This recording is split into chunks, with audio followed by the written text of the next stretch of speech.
Imagine surviving a catastrophic hurricane that destroyed nearly every house on your street, and then getting a letter from your HOA demanding $10 million from you. Not because you did anything wrong, but because your house survived. Sounds insane, right? Well, that's exactly what happened to me. It all started when Hurricane Alara tore through our town. Most of my neighbors were devastated, their homes flattened, roofs ripped off, belongings floating away. Meanwhile, my house, old but sturdy, somehow stood untouched, almost like a miracle.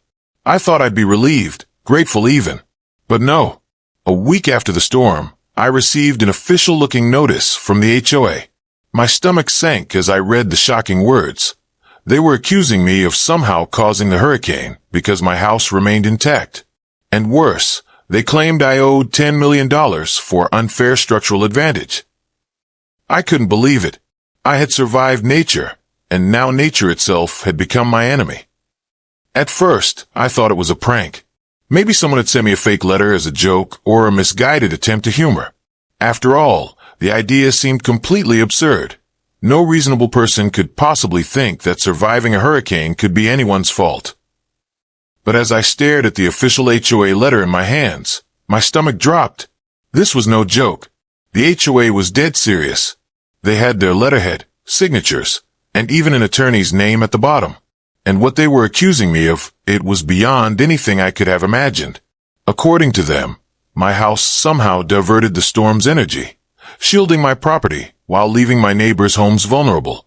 They called it a structural anomaly and argued that my survival created an unfair situation. The more I read, the more absurd it became. They claimed that my roof, my windows, and even the way my house was anchored to the ground somehow disrupted the natural path of Hurricane Alara. According to the HOA, my house had not only survived the hurricane, it had somehow redistributed the storm's wrath, directing destruction toward others. But it didn't stop there. The letter went on to accuse me of engineering the hurricane itself. They alleged that my renovation choices, installing reinforced windows, hurricane-grade roofing, and extra-strong framing, had disturbed natural weather patterns. In their eyes, I wasn't just lucky, I was culpable. I was supposedly responsible for every neighbor who lost their home or belongings. According to them, I owed $10 million in damages to the community for creating this so-called unfair disaster. At first, I couldn't stop laughing. Surely, this was satire. But the laughter quickly turned to panic as the reality sank in. This was real legal action, not a joke. I tried to reason with them. I wrote emails explaining that hurricanes are natural phenomena, that no human could possibly control one, and that my house had merely survived because it was built well. I even called the HOA board, speaking politely, calmly, trying to get someone to see reason. Every attempt to appeal to logic failed. Every email was met with more accusations. Every phone call ended with threats. The HOA doubled down, insisting that I needed to pay immediately or face formal legal proceedings. And when I saw the figure, $10 million, I realized something terrifying. This wasn't just absurd, it was a full-blown war. They weren't trying to negotiate or discuss. They were trying to intimidate, scare, and bully me into submission. And the worst part, they had convinced themselves completely. They believed, genuinely, that I was the cause of a hurricane's wrath. At that moment, a wave of disbelief and adrenaline hit me. This wasn't just about money or property anymore. It was about principle, sanity, and survival in the face of sheer lunacy. I knew I couldn't back down. Whatever this battle would take, I had to fight it. Not just for myself, but for common sense. I knew I couldn't just ignore them. Imagine waking up one morning to find a formal notice claiming that you somehow caused a hurricane, and that you owed $10 million for it. It sounds like the plot of a dark comedy or a disaster movie, but this was my reality. My heart raced as I realized that this was more than just a strange letter. It was the beginning of a fight I couldn't avoid. Giving in wasn't an option. If I didn't respond, the HOA could take legal action and potentially ruin me financially. And I couldn't allow that. The first thing I did was gather every piece of evidence I could. I collected detailed documents proving my house had been constructed strictly according to building codes, inspected multiple times, and reinforced properly. I documented everything. The roofing materials, the hurricane-resistant windows, the structural bracing, even the foundation anchoring. Nothing I had done could possibly influence the weather, and I needed proof. I also reached out to engineers and meteorologists, asking for statements confirming that hurricanes are natural phenomena, completely beyond human control. Their professional reports became the backbone of my defense. Next, I reached out to my neighbors. Many had been devastated by the hurricane, but a few of them had also survived, though not as miraculously as I had. I spoke to them personally, explaining the absurd claims the HOA was making. To my relief, they were sympathetic. Some admitted that the HOA had always been overly aggressive, but targeting someone for surviving a storm? That was new, even for them. With their testimonies and moral support, I started to feel less isolated in this fight. I wasn't alone, and the HOA couldn't intimidate an entire neighborhood without pushback.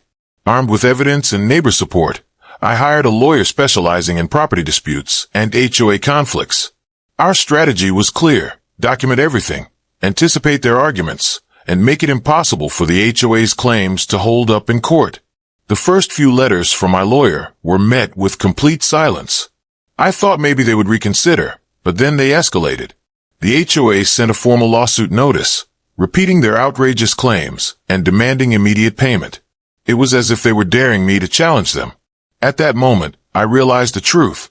This wasn't just about money. The HOA wanted to make an example out of me. They wanted to scare anyone else who might survive a disaster or dare to build a strong, resilient home. But the thought of backing down never crossed my mind. I wasn't just defending a house. I was defending common sense, fairness, and the rights of every homeowner who could one day face a similar nightmare.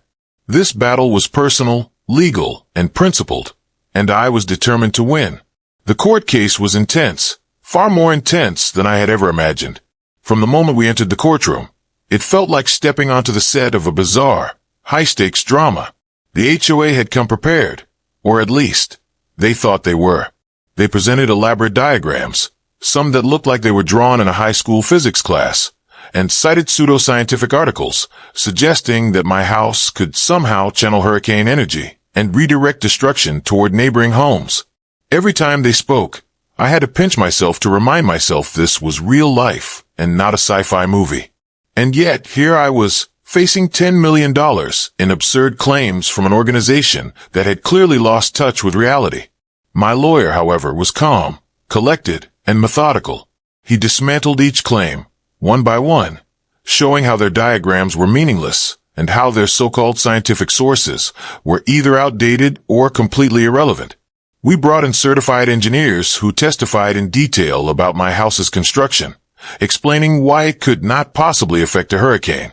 Meteorologists corroborated this, breaking down the natural forces at play and showing conclusively that no single structure could alter the path of a storm.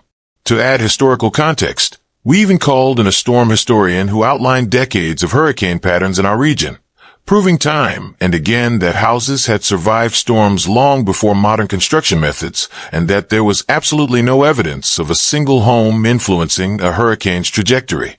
The courtroom was tense, but the turning point came during cross-examination.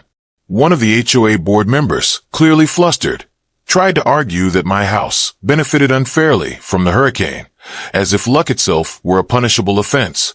My lawyer leaned forward and asked, with a calm yet biting tone, "So, you're saying that Mother Nature owes a debt to anyone whose house survives a storm?"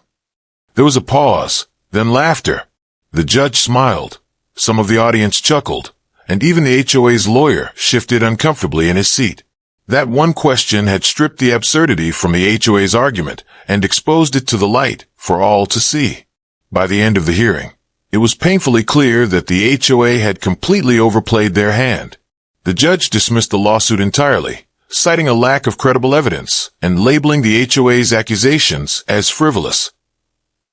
As an added victory, the court ruled that the HOA would be responsible for covering a portion of my legal fees, acknowledging that their claims had no legitimate basis and that they had wasted the court's time. Walking out of the courtroom that day, I felt a mix of relief, vindication, and disbelief. What had started as a surreal nightmare, a hurricane, an absurd lawsuit, and a $10 million demand, had ended with justice, common sense, and my reputation intact. Walking out of the courtroom that day felt surreal, almost like stepping into sunlight after weeks trapped under storm clouds. The tension that had been building for weeks, months even, suddenly evaporated. My house, which had miraculously survived Hurricane Alara, was still standing, and I, against all odds, had survived the absurdity of being sued for surviving it. I remember taking a deep breath, feeling the warmth of the sun on my face, and thinking, I actually did it. For the first time in what felt like forever, I felt completely free of the fear and stress that had consumed my life since that first shocking letter from the HOA. As I walked through the neighborhood, I noticed something else. My neighbors, some of whom had been too intimidated to confront the HOA, were now coming forward. They expressed relief, admiration, even gratitude. It was as if my stand had given them courage too. People who had felt powerless in the face of an overly controlling HOA now saw that standing up for what is right wasn't just possible, it was necessary. Their support made the victory feel even more meaningful. But this was more than a legal win. It was a lesson in the power of preparation, knowledge, and courage. I realized that even the most insane, seemingly unbeatable situations can be overcome if you arm yourself with facts and refuse to be intimidated. If I had ignored the letters, pretended they weren't there, or tried to pay them off out of fear, the HOA would have won. They would have successfully bullied me into submission, and the precedent would have been set for others. By taking a stand, I didn't just protect my home. I protected common sense and justice itself. Today, my house stands proudly, hurricane-tested and HOA-approved, or at least legally safe. Every time a storm warning flashes across my phone, I don't just think about physical survival. I think about resilience, resourcefulness, and the strength to defend what matters.